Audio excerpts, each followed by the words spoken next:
बिस्मिल्लाहिर्रहमानिर्रहीम। अस्सलाम वालेकुम। मैं हूँ इशाल। आप देख रहे हैं मेरा यूट्यूब और फेसबुक चैनल। इमरान खान साहब का पैगाम इमरान खान साहब के ट्विटर अकाउंट से शेयर कर दिया गया है, वो आपको पढ़ के सुनाऊंगी। इमरान खान साहब के केसेस से मुतलिक बात करेंगे, बलूचिस्तान की सूरत हाल और हुसदार में जो अफसोसनाक वाक़या पेश आया, बच्चों की स्कूल बस पर जो हमला किया गया, इस बारे में बात करेंगे। और इमरान खान साहब की रिहाई की तहरीक जो है वो उसकी क्या सूरत हाल है और रिहाई के कितने इम्कानात हैं और क़यादत क्या कर रही है, इस मुतलिक बात करेंगे। सबसे पहले चलते हैं इमरान खान साहब के पैगाम की तरफ। इमरान खान साहब का पैगाम आया है। इमरान खान साहब कहते हैं कि मुझे आज खैबर पख्तूनख्वा के इलाकों में किए गए ड्रोन अटैक्स के हवाले से तफसीलात पता चली। मैं ड्रोन हमलों में मासूम पाकिस्तानी शहरियों की शहादत पर निहायत रंजीदा हूँ और इसकी शदीद मज़म्मत करता हूँ। मैं खैबर पख्तूनख्वा हुकूमत को हिदायत करता हूँ कि वफाकी हुकूमत को एहतजाज रिकॉर्ड करवाएं और इन ड्रोन हमलों को फौरी तौर पर रुकवाएं। ड्रोन हमलों में मासूम शहरियों की हलाकत से दहशतगर्दी कम नहीं होती बल्कि मज़ीद बढ़ती है। हमारी कई सालों की जिद्दोजहद के बाद पाकिस्तान में अमरीकी ड्रोन हमले रुके थे। अगर आप दहशतगर्दी के खिलाफ हैं तो अपने ही लोगों के घरों पर बम मत गिराएं। माशाल्लाह general Asim Munir field marshal बन गए हैं। वैसे बेहतर था कि वो फील्ड मार्शल की जगह खुद को बादशाह का टाइटल दे देते, क्योंकि इस वक्त मुल्क में जंगल का कानून राइज है और जंगल के कानून में तो बादशाह होता है। मेरे साथ जो डील की अफवाहें फैलाई जा रही हैं, कोई डील हुई है ना ही डील के हवाले से बातचीत जारी है, ये सब झूठ है। हमारी फोर्सेस खसूसन एयर फोर्स ने जिस तरह मोदी के अज़ाइम को नाकाम बनाया है, इसके बाद मुझे खदशा है कि वो अब मज़ीद हमाकत करेगा, जिसके लिए हमें बतौर कौम तैयार रहना होगा। मैं खुद इस्टेब्लिशमेंट को दावत दे रहा हूँ कि अगर पाकिस्तान के मफाद में बात करना चाहते हैं, पाकिस्तान की फ़िक्र है, तो आकर बात करें। इस वक्त मुल्क को बैरूनी ख़तरात, बढ़ती हुई दहशतगर्दी और मैशियत की बहाली के लिए इकट्ठा होना पड़ेगा। मैं ना पहले अपने लिए कुछ मांग रहा था, ना अब कुछ मांगूंगा। पाकिस्तान में इस वक्त ऐसा माहौल बना दिया गया है कि कानून सिर्फ कमज़ोर के लिए है, ताकतवर के लिए नहीं। यही निज़ाम की सबसे बड़ी ख़राबी है। जमहूरियत दो बुनियादी चीज़ों पर कायम होती है। नंबर 1 कानून की बालादस्ती, नंबर 2 इखलाकी इक़दार। आज जमहूरियत के इन दोनों सतूनों को ज़मीन बोस कर दिया गया है। जो हालात चल रहे हैं वो इस वक्त बात के हमास हैं कि जमहूरियत की रूह को कुचला जा रहा है। जब आप लोगों को ये पैगाम देंगे कि जितना बड़ा चोर होगा इतना बड़ा ओहदा मिलेगा, तो इंसाफ का जनाजा निकल जाता है। आसिफ अली जरदारी की बहन के खिलाफ 5 अपार्टमेंट्स का केस नैब के पास है, जो मुलाजमीन के नाम पर हैं। वो खुद मुल्क से बाहर है और कोई पूछने वाला नहीं। शहबाज शरीफ पर 22 अरब रुपए मनी लॉन्ड्रिंग का केस था, इसके बावजूद उसे वज़ीर आज़म बना दिया गया। पिछले 3 सालों में पाकिस्तान की इखलाकी इक़दार और आइनी ढांचे को बिल्कुल तबाह करके रख दिया गया है। तो शाखाना 2 केस में मुज़हका केस ट्रायल दोबारा शुरू किया गया। बाकी जेल की तरह जेल कोर्ट भी एक कर्नल की मर्जी से चलाई जाती है।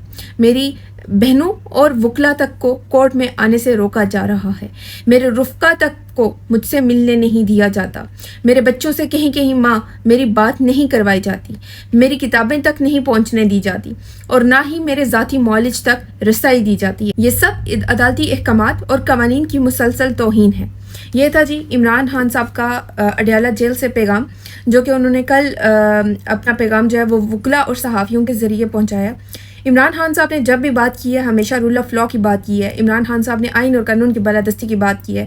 इमरान खान साहब ने अपनी कौम की बात की है, अपने वतन की, अपने लोगों की बात की है, ठीक है। और इमरान खान साहब बेगुनाह इस वक्त जेल में कैद हैं। इमरान खान साहब की केसेस की अगर बात करें तो इमरान खान का जो तोशाखाना 2 केस था, उसकी समाअत जो है वो बगैर किसी कार्रवाई के 26 मई तक मुलतवी कर दी गई। एक तो इस केस को सुना नहीं जा रहा था, केसेस लगाए नहीं जाते, ठीक है। और फिर इस केस की जब समाअत होती है तो इस केस को बगैर किसी कार्रवाई के 5 मिनट के अंदर इस केस को 26 मई तक मुलतवी कर दिया जाता है। 16 फरवरी को गालिबन इसका लास्ट जो हेयरिंग हुई थी वो 16 फरवरी को हुई थी। उसके बाद जब ये केस सुना गया तो इस तरीके से जज साहब ने जो है वो केस मुलतवी कर दिया। दूसरी तरफ अलकादिर केस है, उसमें जो सज़ा मुअत्तली का केस समाते हैं वो नहीं दी जा रही, उनकी डेट्स नहीं दी जा रही। ये हमारी अदालतों का हाल है। ये वही अदालतें हैं जिन्हें अगर पाकिस्तान से गद्दारी करनी हो तो ये रात के 12 बजे भी खुल जाती हैं। ایک ملک کی چلتی پھرتی معیشت کو، چلتی پھرتی حکومت کو گرانا ہو ایک بیرونی سازش کے ذریعے، تو وہاں پہ یہ عدالتیں سہولت کار بنتی ہیں، اور وہیں پہ ملک کے محب وطن لوگوں کے خلاف ان عدالتوں کو کھلنا ہو اور ان کے خلاف فیصلے دینے ہوں تو وہاں پہ بھی یہ عدالتیں کھل جاتی ہیں اور چٹکیوں میں فیصلے کر دیے جاتے ہیں۔ لیکن جہاں پہ بات آتی ہے ملک کے سابق پرائم منسٹر عمران خان کی اور موجودہ الیکشن کے فاتح عمران خان، جس نے پوری دنیا میں نہ صرف پاکستان کا نام روشن کیا بلکہ پاکستان کے اندر جب حکومت کی تو پاکستان کے لیے کام کیا، ایک روپے کی کرپشن نہیں کی، جس کی وجہ سے عمران خان صاحب پر درجنوں کیسز بنانے پڑے، درجنوں کے سینکڑوں کیسز بنانے پڑے، صرف اس لیے کیونکہ کرپشن ایک روپے کی کرپشن نہیں ملی۔ ٹھیک ہے، اگر 1 روپے کی کرپشن ملتی تو اتنے کیسز نہ بنانے پڑتے، ایک ہی اتھینٹک کیس کافی ہوتا ہے سزا دینے کے لیے۔ ٹھیک ہے، تو ان عدالتوں نے ہر اس 2 نمبری میں سہولت کاری کی ہے جو ہمارے ملک کے خلاف تھی، ہمارے ملک کے خلاف فیصلے کیے۔ لیکن جہاں پہ بات آتی ہے انصاف کی، آئین اور قانون کے مطابق انصاف کرنے کی، وہاں پہ نہ تو یہ عدالتیں ان عدالتوں کے کانوں پہ جوں تک نہیں رینگتی ہے، یہ عدالتیں ہوش میں نہیں آتی، سب کو اپنے مفادات عزیز ہیں۔ ٹھیک ہے، یہ اپنے مفادات کے لیے، اپنی مراد کے لیے، اپنی تنخواہوں کے لیے، سرکاری عیاشیوں کے لیے یہ لوگ لگے ہوئے ہیں۔ ایک جنرل ان کو فیصلہ لکھ کر دیتا ہے اور یہ اس فیصلے پر عمل درآمد کرتے ہوئے آئین کی اور قانون کی دھجیاں اڑاتے آ رہے ہیں۔ مطلب آپ اندازہ کریں کہ ملک کا سابق پرائم منسٹر اور ملک کا ہیرو ایک انٹرنیشنل لیول پہ جس نے پاکستان کا نام روشن کیا ہے، جو پاکستان کی معیشت کو اوپر لے کے جا رہا تھا، آج اسی پاکستان کا حال دیکھیں کیا ہو چکا ہے۔ آج دنیا ایک بار پھر سے ہمیں دہشت گرد بلا رہی ہے۔ آج دنیا میں ہمارا مقام کیا ہے، آپ اس چیز کا اندازہ لگا لیں۔ ہمارا پاسپورٹ ایک کمزور ترین پاسپورٹ بن چکا ہے۔ ٹھیک ہے، نیچے سے ہم ٹاپ کر رہے ہیں، ہم سے اچھے شام اور عراق جیسے پاسپورٹ وہ ہم سے اچھے ہو چکے ہیں۔ ٹھیک ہے، لیکن ہمارے کیا حالات ہیں وہ آپ کے سامنے، اور یہ سب سے جو کسی معاشرے کی تباہی وہیں سے شروع ہوتی ہے جب جو ہے وہ رول آف لا ختم کر دیا جائے۔ اب آپ دیکھیں عمران خان صاحب کے کیسز کو جس طریقے سے لٹکایا جا رہا ہے، بشرا بی بی کے عمران خان صاحب کے کیسز کو لٹکایا جا رہا ہے، اگر یہ کیسز سنے جائیں نا تو یوں منٹوں میں عمران خان صاحب رہا ہو سکتے ہیں، میرٹ پہ سنے جائیں، انصاف کے مطابق، آئین اور قانون کے مطابق فیصلے کیے جائیں۔ یہ نہیں کہ آپ کسی کے جو ہے وہ کسی کے لکھے ہوئے فیصلے پڑھ کے وہ سناتے ہو، ٹھیک ہے، یا آپ حکومت کی جعلی حکومت کی سہولت کاری صرف اپنے مفادات کے لیے کرتے ہو، تو پھر وہاں پہ کیا ہی فیصلہ آنا ہے آپ سب جانتے ہیں۔ ٹھیک ہے، وہاں آئین اور قانون نہیں ہوگا تو ہمارا معاشرہ تو تباہ ہوگا۔ ہمارے ملک میں انویسٹمنٹ کیسے آئے گی؟ ہمارے ملک میں کوئی انویسٹمنٹ لے کر ہی کیوں آئے گا جب اگلے بندے کو پتا ہوگا یار اس ملک میں رول آف لا نہیں ہے، اس ملک میں میری سیفٹی نہیں ہے، اس ملک میں جس ملک میں قانون نہیں ہے وہاں پہ میں انویسٹمنٹ کیوں لے کر جاؤں؟ تو یہ ہمارے ملک کی تباہی کا سبب ہے۔ جب سے یہ چور لٹیرے ہمارے ملک پر مسلط ہوئے ہیں نا، ہمارے ملک کا بیڑا غرق ہو گیا۔ ہمارے ملک سے کتنی کمپنیاں اٹھ کے ہمارے ملک سے موو کر گئی۔ ٹھیک ہے، جو سرمایہ کار ہے وہ اپنا سرمایہ باہر لے کے جا رہے ہیں، دوسرے ممالک میں لے کے جا رہے ہیں، لیکن پاکستان کا حال دیکھیں کیا ہے۔ ایک 90% عوام کے لیڈر کو اس کے الیکشن چوری کر کے، رزلٹ چوری کر کے، راتوں رات فارم 45 کو فارم 47 سے بدل کے آپ اٹھا کے جیل میں ڈال دیتے ہو۔ ٹھیک ہے، بے گناہ جیل میں اس لیڈر کو رکھا ہوا ہے، یہ جانتے ہوئے کہ 90% عوام کا لیڈر ہے، لیکن آپ کو سمجھ نہیں آ رہی۔ شاید آپ یہ سوچتے ہیں کہ یہ سب کر کے آپ عوام کے دلوں میں اپنی جگہ بنا لیں گے، تو پھر ایسا ممکن نہیں ہے۔ یہ عوام عمران خان صاحب سے پیار کرتی ہے، عمران خان صاحب کو اپنا وزیر اعظم دیکھنا چاہتی ہے۔ وزیر اعظم کی کرسی تو ویسے بھی چھوٹی ہوگی اب ہمارے خان صاحب کے آگے۔ ٹھیک ہے، ہمارے ملک میں رول آف لا نہیں ہے، لیکن ہاں ہمارے ملک میں جب رول آف لا کی بات کرو، آئین اور قانون کی بات کرو، تو اسٹیبلشمنٹ پتہ کیا کرتی ہے؟ اپنے ماؤتھ پیسز کو، اپنے ٹاؤٹس کو اتار دیتی ہے میدان میں کہ اس بات کا ایسے جواب دینا ہے۔ ان کی ساری توجہ اس طرف ہے۔ ٹھیک ہے، تو اب دیکھیں فیصل گوڈا وہ اسٹیبلشمنٹ کا ماؤتھ پیس ہے، وہ اسٹیبلشمنٹ کی زبان بولتا ہے۔ وہ کہتے ہیں عمران خان کو بتا دیا جائے کہ فیلڈ مارشل عاصم منیر بادشاہ ہی ہیں، اور بادشاہت کی قید میں کمرے بہت چھوٹے ہوتے ہیں، وہ اب ایسے بچگانہ بیانات سے بچنے کی کوشش کریں۔ اگر ان کو لگتا ہے بادشاہت ہے تو بادشاہت ہی سمجھ لیں اس کو۔ اب دیکھیں اس قسم کے لوگ جن کی کوئی اہلیت نہیں ہے، ٹھیک ہے، جو اس قابل ہی نہیں ہے کہ ان کو ایوانوں میں بٹھایا جائے، اس قسم کے لوگ آ کے ایک 90% عوام کے لیڈر کو آ کے یہ پیغام دیں گے کہ ہم بادشاہ ہی ہیں۔ اب یہ کس کی زبان ہے؟ یہ عاصم منیر کی زبان ہے۔ عاصم منیر اپنے آپ کو بادشاہ سمجھتا ہے، یہ فیصل وارڈا کی بات سے ثابت ہے۔ ٹھیک ہے، تو اس قسم کے لوگ جن کی زبان نہیں ٹھیک، جن لوگوں کی اہلیت نہیں ہے، ان لوگوں کو بس ملک پہ قابض کر کے رکھا ہوا ہے، اور یہ لوگ آ کے عمران خان صاحب کو بتائیں گے کہ وہ بچگانہ بیانات دے رہے ہیں۔ مطلب تمہاری اپنی حیثیت کیا ہے؟ بوٹ پالش کرنا بس؟ बूट पॉलिश करते हो, बूट चमकाते हो, और ये तुम्हारी अहलियत है, और तुम इमरान खान साहब को बताओगे कि आप बचकाना बयानात दे रहे हो और आप इनसे परहेज़ करें। आसिम मुनीर बादशाह है भाई, तुम समझो बादशाह उसको, अपना बादशाह तुम समझो उसको। हम तो यजीद के सामने झुकने से इनकारी हैं, हमारे खान साहब भी यजीद के आगे झुकने से इनकारी हैं, ठीक है। मुल्क में रूल ऑफ लॉ होना चाहिए। ये क्या बात हुई कि एक सरकारी मुलाजिम जो है उसने पूरे मुल्क पे कब्जा करके रखा हुआ है, पूरे मुल्क के स्याह और सफ़ेद का मालिक बन के बैठा हुआ है। रूल ऑफ लॉ की बात करो, आज़ादी मांगो तो वो उठा के घरों से ले जाता है, केसेस बना देता है। मतलब एक सरकारी मुलाजिम है, वो अपना काम ठीक नहीं करेगा, मुल्क के अंदर जो उसका काम है मुल्क की दिफा वो नहीं करेगा, बल्कि उल्टा वो मुल्क के अंदर दखल अंदाजियाँ करेगा, ठीक है। सियासत में दखल अंदाजी, मुल्क की पॉलिसियों में दखल अंदाजी, हुकूमतें गिराना बनाना उसमें दखल अंदाजी, इलेक्शन चोरी करना, ये सब करना, इन मामलात में दखल अंदाजी करेगा। तो अवाम सवाल करेगी, अवाम बोलेगी, अवाम सवाल करेगी, तो वो क्या करेगा? गद्दारी और दहशतगर्दी के सर्टिफिकेट देगा। ये कौन सी बात हुई? अगर एक जर्नैल की तौहीन जो है वो पूरे इदारे की तौहीन है और इस पर गद्दारी और दहशतगर्दी के सर्टिफिकेट दिए जा सकते हैं, तो फिर एक अवामी लीडर की तौहीन भी जो है वो सारी अवाम की तौहीन है ना, सारी अवाम की तौहीन है। तो गद्दार और दहशतगर्द फिर कौन हुआ? वो हुए ना जो अवामी लीडर पे उठ के, एक 90% अवाम के लीडर पे उठ के इस किस्म के केसेस बनाते हैं, उसको जेल में रखते हैं और फिर इस किस्म के पैगामात भेजते हैं।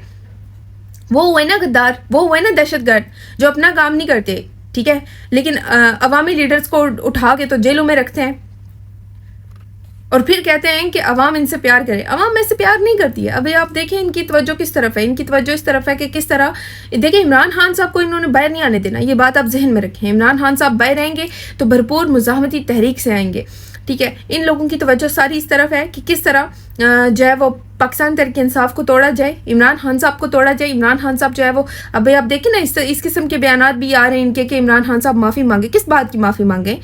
आइन और कानून की धज्जियाँ तुम लोग उड़ाओ, झूठे बेबुनियाद केसेस तुम लोग बनाओ, बेगुनाह जेलों में तुम लोग रखो, 9 मई खुद करवाओ और इल्ज़ाम सारा पाकिस्तान तहरीक इंसाफ और इमरान खान साहब पर लगाओ। जो लोग प्रेस कॉन्फ्रेंस की वो दूध के धुले साबित हो गए, और जिन लोगों ने नहीं की, जो डटे रहे, वो दहशतगर्द हैं, वो गद्दार हैं। कत्लो गारत तुम करो और माफ़ी इमरान खान मांगे। किस चीज़ की माफ़ी मांगे इमरान खान? बताएं तो सही ज़रा, किस चीज़ की माफ़ी? सारा ध्यान आपने इस तरफ लगा के रखा। 3 साल हो गए, जुल्म और जबर की इंतहा कर दी आप लोगों ने। मुल्क के अंदर दहशतगर्दी और रूज पे है। वज़ीरिस्तान में ड्रोन हमला हुआ, फिर उसके बाद अभी हुसदार में अफसोसनाक वाक़या पेश आया, बच्चों की स्कूल बस पर बम धमाका किया गया, और इल्ज़ाम सारा भारत को लगा देते हैं। तो लगाए ना भारत पे, अगर भारत ने किया है, आपके पास प्रूफ मौजूद है, तो फिर चीखे ना उस तरीके से आपके भारत ने ये दहशतगर्दी हमारे मुल्क के अंदर किया है, तो दे ना भारत को इस चीज़ का जवाब। भारत ने तो पानी भी बंद करके रखा हुआ है, लेकिन उस चीज़ का कोई जवाब नहीं दिया जा रहा, कोई उस चीज़ का दिफा नहीं किया जा रहा। आप तो कह रहे थे अगर भारत ने पानी बंद करने का सोचा भी तो फिर हम जो है वो ऐसा जवाब देंगे कि नस्लें याद रखेंगी। देना जवाब आप, भारत ने पानी बंद करके रखा हुआ है, पानी का अब लेवल भी कम हो चुका है वहाँ से, ठीक है। आप तो कोई जवाब नहीं दे रहे, उल्टा आप इधर फील्ड मार्शल बना के उधर जश्न मनाए जा रहे हैं, जश्न पे जश्न मनाए जा रहे हैं, इश्तिहारात लगाए जा रहे हैं। IMF से कर्जे लिए जाते हैं और फिर इश्तिहारात लगाए जाते हैं उन कर्ज़ों के लेके, ठीक है। जश्न मनाए जाते हैं, उधर हुसदार में बच्चों की स्कूल बस पे हमला होता है, इधर जश्न ही नहीं ख़त्म हो रहे, इधर जश्न ही नहीं इन लोग के ख़त्म हो रहे हैं। ना मीडिया इस चीज़ को रिपोर्ट करता है, ना उस तरीके से, मतलब मीडिया की तो मैं बात पता नहीं कैसे मैंने अभी कर दी है, मैं इस मीडिया की बात करना नहीं चाहती। कितने दहशतगर्दी के वाक़यात होते हैं, ये चुप रहते हैं ये लोग, कुछ नहीं बोलते, ठीक है। अब आप देखें बलोचिस्तान में महारंग बलोच 2 महीने से जेल में रखा हुआ है, अदालतें फैसला महफूज करके बैठी हुई हैं, लेकिन फैसले नहीं सुनाती हैं, आइन और कानून के मुताबिक फैसले नहीं करती हैं, इंसाफ नहीं करती हैं। रोज़ाना की बुनियाद पर बलोचिस्तान से लोगों को अगवा किया जाता है, मसक शुदा लाशें दी जाती हैं। क्यों ऐसा किया जाता है? जो बंदा आज़ादी मांगता है, जो लोग आज़ादी मांगते हैं, उनके साथ ये सलूक रवा रखना, लेकिन जो इनके बूट पॉलिश करते हैं, जो टॉट्स बन के रहते हैं, उनके लिए सारी सहूलतें, मतलब कि चंद लोग मिलकर 25 करोड़ अवाम का हक खा रहे हैं, चंद लोग मिलकर 25 करोड़ अवाम का हक खा रहे हैं। ऐसा क्यों हो रहा है हमारे मुल्क के अंदर? क्या कर जैसे हमने ये पाकिस्तान इसलिए बनाया था, क्या इसलिए ये पाकिस्तान बना था कि इस चंद लोग मिलकर, चंद करप्ट टोला जो है वो मिलकर हमारे मुल्क के सौदे करे, हमारे मुल्क को खाए, और फिर जो खड़ा हो जाए सवाल करे, यजीद के सामने सर उठाए, उसका सर कुचल दो, ये बात करे? ये कहाँ का इंसाफ है? कहाँ का इंसाफ है ये? अब आप इमरान खान साहब की रिहाई की अगर बात करें तो इमरान खान साहब की रिहाई कभी भी یہ لوگ نہیں, ان لوگوں کے لیے عمران خان صاحب کی رہائی ان لوگوں کی موت ہے سمجھ لیں, ٹھیک ہے. تو عمران خان صاحب کی رہائی کے لیے علیمہ خان صاحبہ نے جو اجلاس بلایا تھا, اور اس اجلاس میں علیمہ خان صاحبہ نے بات کی تھی کہ دھرنا 3 دن کا دھرنا دیا جائے گا, سب نے حامی بھر لی تھی. لیکن بعد میں کور کمیٹی جو ہے وہ ڈسکشن کر کے وہ لوگ کہتے ہیں کہ جی ہم عمران خان صاحب سے اجازت لیں گے. کس بات کی اجازت؟ عمران خان صاحب سے آپ لوگوں نے ہر فیصلہ آپ لوگ کر لیتے ہو, ہر فیصلہ آپ لوگ کر لیتے ہو, ہر وہ فیصلہ جس سے عمران خان منع کرتے ہیں وہ فیصلہ آپ کر لیتے ہو. لیکن جہاں بات عمران خان صاحب کی رہائی کی آتی ہے وہاں پہ آپ عمران خان صاحب کی اجازت کی بات کرتے ہو. عمران خان تو کبھی نہیں کہیں گے کہ میری رہائی کے لیے نکلو. وہ حقیقی آزادی کی تحریک چلانے کی بات کرتے ہیں, وہ ملک میں رول آف لا کے لیے نکلنے کی بات کرتے ہیں, لیکن کبھی عمران خان صاحب یہ نہیں کہیں گے کہ میری رہائی کے لیے تم لوگ نکلو. یہ بات آپ لوگ بھی جانتے ہیں. آپ لوگوں کو گرمی لگتی ہے, آپ لوگ پارلیمنٹ سے اسلام آباد ہائی کورٹ آنے کے لیے اپنی اے سی والی گاڑیوں میں آتے ہیں. آپ لوگ عمران خان کی رہائی کروائیں گے؟ یہ تو عوام کا پریشر ہے. صرف اس پریشر کو آپ کم کرنے کے لیے آپ لوگ جو ہے وہ بس ایز اے فارمیلٹی وہاں پہ جاتے ہو, یہ کام کر رہے ہو آپ. پیدل مارچ کی بات اور ہوتی ہے, وہ احتجاج اور ہوتا ہے. یہ کیا گاڑیوں میں آپ آئے ہیں, حاضری لگوائی ہے, چلے گئے واپس, کیا ہے یہ احتجاج تھا آپ کا؟ اس طریقے سے آپ عمران خان کی رہائی کرائیں گے کہ ہمارا لیڈر جیل میں, اس کو گرمی نہیں لگتی ہے کیا؟ عمران خان کا سیل وہاں پہ کتنی شدید گرمی ہے, وہاں پہ کوئی ایئر کنڈیشن نہیں لگا ہوا ہے, ٹھیک ہے. بے گناہ ہمارا لیڈر جیل میں بیٹھا ہوا ہے, اور یہاں پہ ان کی نوٹنکیاں, ان کے نازک مزاجیاں ختم نہیں ہوتی ہیں. جہاں بات عمران خان کی رہائی کی آتی ہے عمران خان صاحب سے اجازت لیں گے. جو عمران خان کہتے ہیں اس چیز پہ تو عمل نہیں کرتے ہیں. ہر فیصلہ تو آپ عمران خان کی مرضی کے بغیر کر دیتے ہیں, لیکن جہاں رہائی کی بات ہے وہاں پہ عمران خان صاحب سے اجازت لینی ہے. یہ حالات ہیں آپ کے, اندازہ کریں آپ ان کی نااہلی کا. اب تک کے لیے اتنا ہی, مجھے اجازت دیجیے اگلے ولاگ تک. پاکستان زندہ باد, عمران خان زندہ باد.